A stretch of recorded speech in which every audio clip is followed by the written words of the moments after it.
my theme music. Yes, hello everybody. I'm a couple of minutes late because of some technical snafus in turning on the camera. The broadcast failed. Someone is trying to tell me something. No, I don't know. But I am undefeated, and this is Unforgiven.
Hay fever.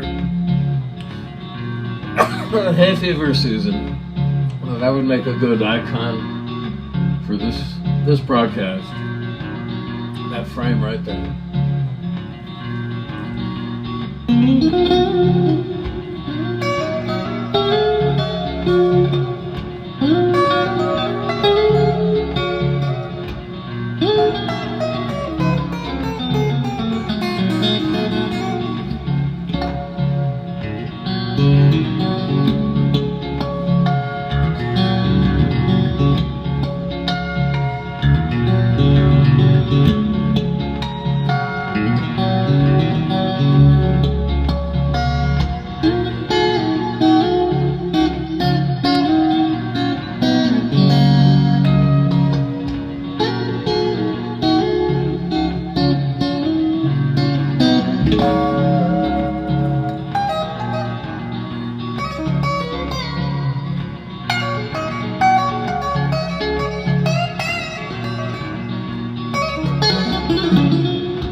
Sorry, Decca. Sorry I'm not broadcasting this in stereo, but do what you do, you can.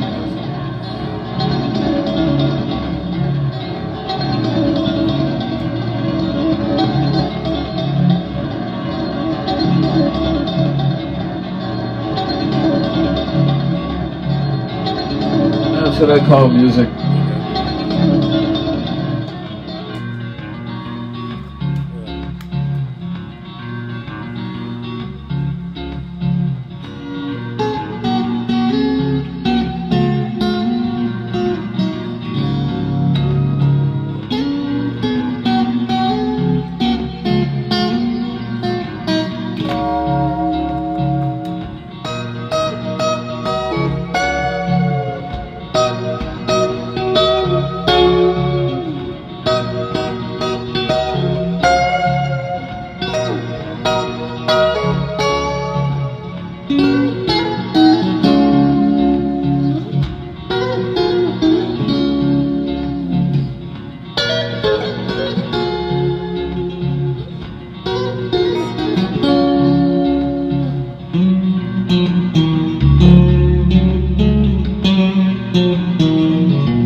It's a 12-string guitar effect.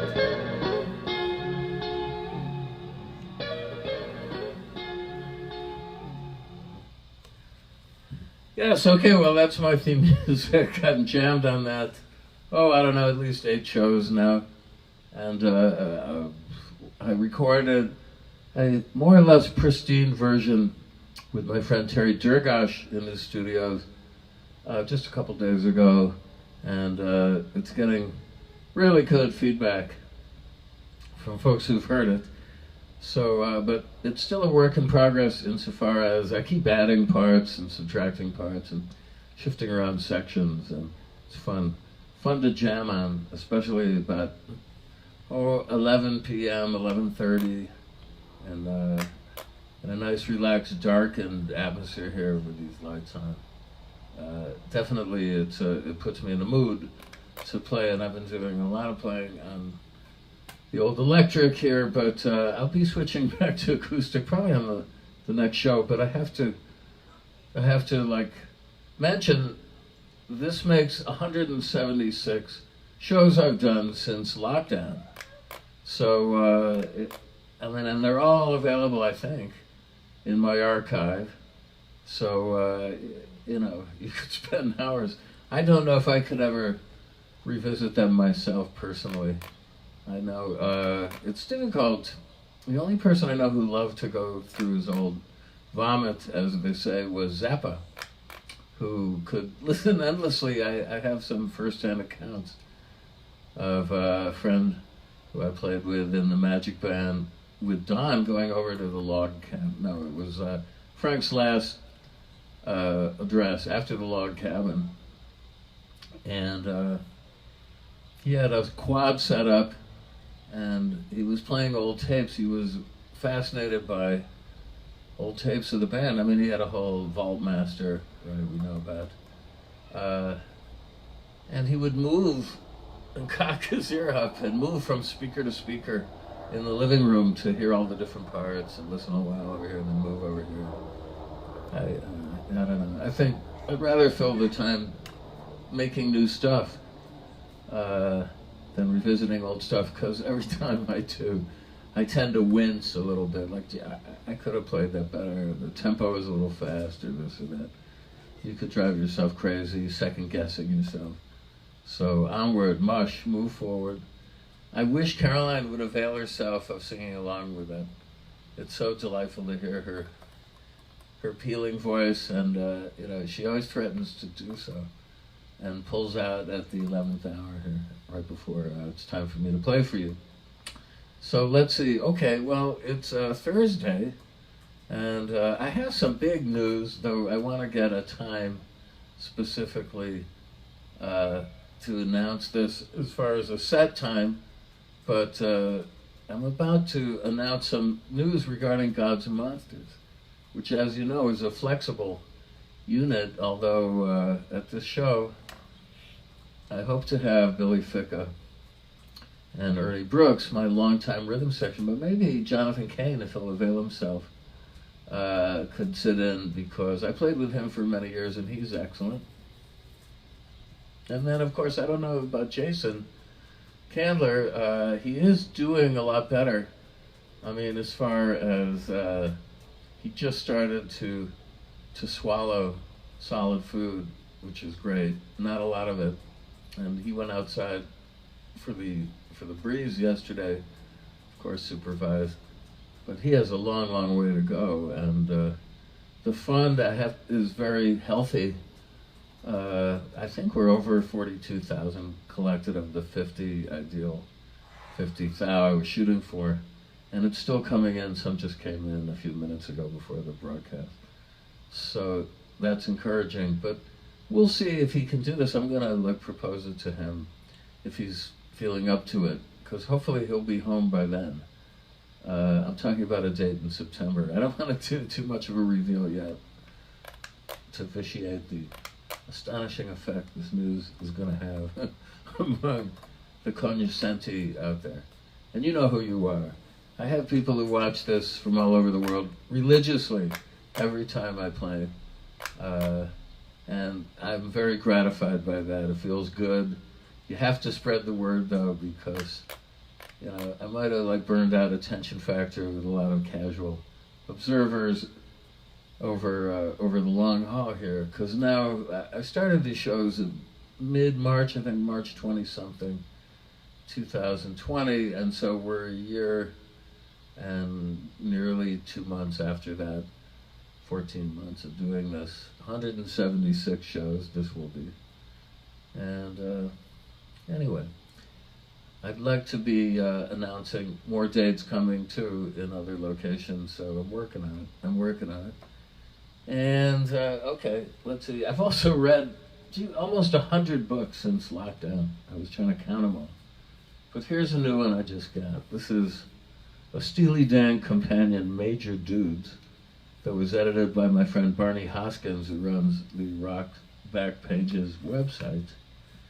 And this is a compendium of all sorts of articles about Becker and Fagan and their various manifestations. I'm a huge Steely Dan fan, from their very first utterance, which was "Do It Again," and reeling in the years.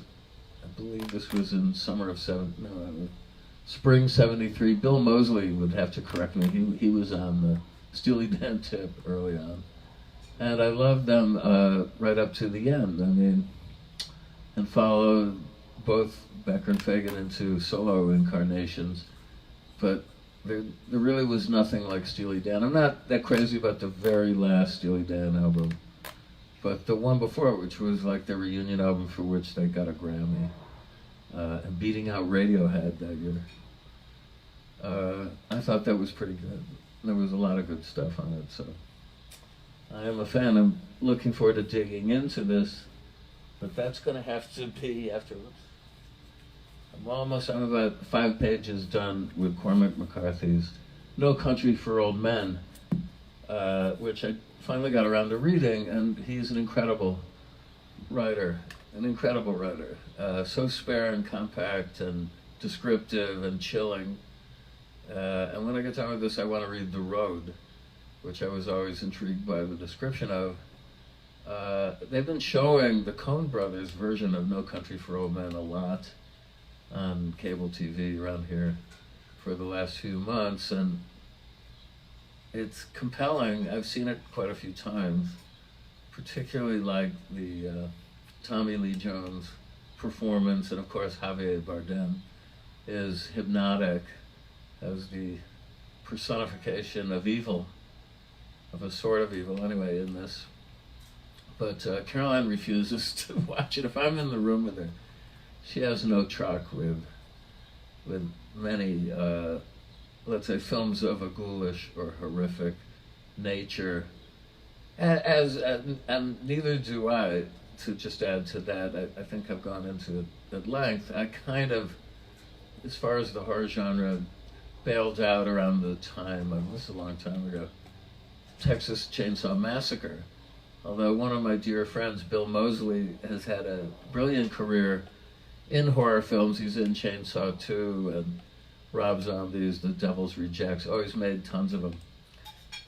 But I have a limited appetite for arterial spray grossly depicted on the screen, and always preferred the olden days where a lot of the stuff took place off screen and the power of suggestion ruled. I mean, case in point, my favorite film in the genre would be The Haunting, the Robert Wise film from 1962, which to me is a perfect film, utterly chilling and scary, and it will send you running to read Shirley Jackson's original.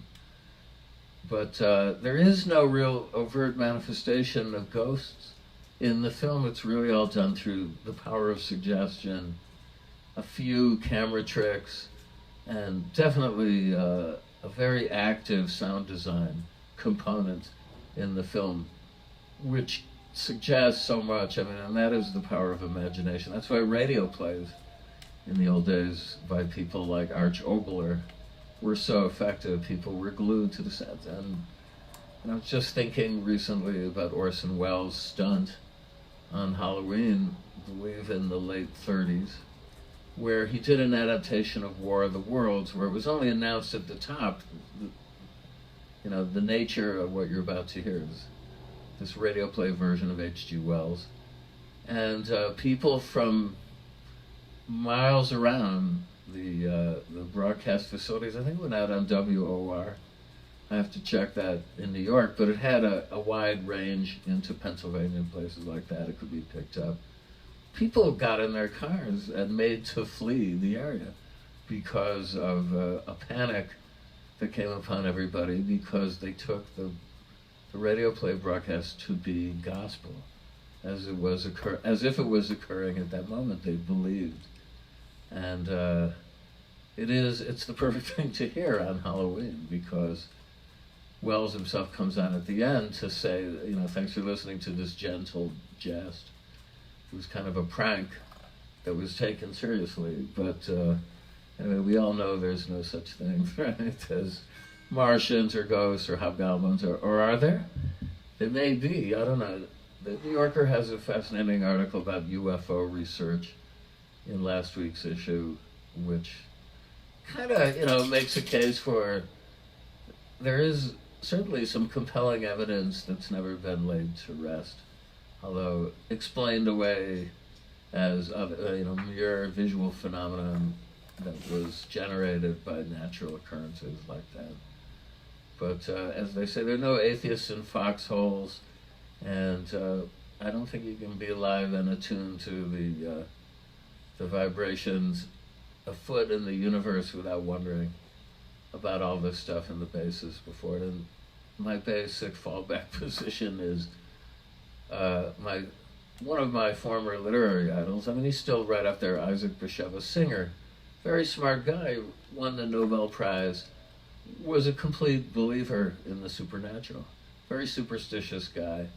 And a lot of his early fiction, a short story like Two Corpses Dancing, for instance, deals with that possibility of books and devils. And his first novel, Satan and Gore, I very much recommend, because it's told as if it is gospel in an almost a biblical account. Very compelling, and someone should make a movie about it. Or a limited run series. Maybe some enterprising young Jewish screenwriter is. I don't know. Maybe I'll have to do it. I gotta go. Thank you very much for tuning in, and good luck. I'll see you on Saturday. Sorry about the false start at the beginning. Shit happens. All right, love you guys. Bye-bye.